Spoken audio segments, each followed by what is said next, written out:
Okay, so today's topic is stay on top of your expenses and income. One of the very early exercises I do is people that come work for me is goal setting, and part of that is actually find out their monthly expenses. Now, find one's monthly expenses, it's actually a matter of figuring what is it that you really need in order to live, in order to survive. So we all need a roof over our head, we all need some kind of grocery fund, food.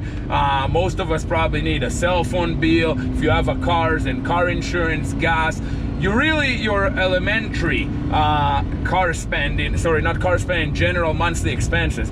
I think it's very important that one will actually figure out his expenses, especially as an entrepreneur, because if you want to actually put everything you got on the line and you're really wanting to be successful at something, it's quite important to know what is my start point, what is the minimum amount of money that I have to earn in order to survive, in order to just sustain my life the way I'm used to, in a minimalist way. So you're not actually talking about big fancy things at that point, just, hey, for me to live life healthy, be able to sleep good, be able to eat, I need $2,000 a month. Okay, I better make sure that I am making $24,000 in a year just in order to sustain my lifestyle. Anything above that, at an early point as an entrepreneur, should really go to your business, to invest back in your venue. Whatever you guys are actually chasing, I would suggest you put most of that in there. Now, when I'm talking about expenses,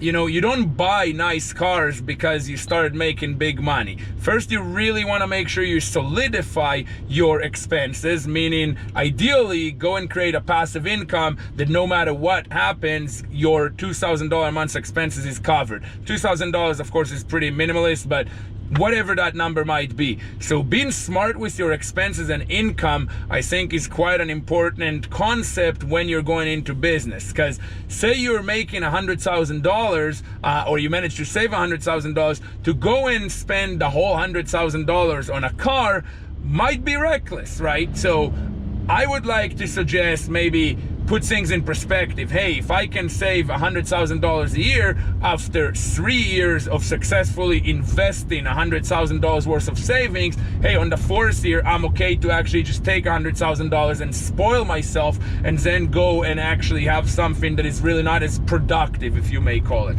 So being proportional to your income with your expenses, I find, is quite an important concept in business, and I really do suggest that you guys each figure out what is it that I need to actually have every month, and add into it your entertainment, as I call it, or eating out funds. So definitely, whether it's $100 or $150 a week that you're spending on just fun times, include that.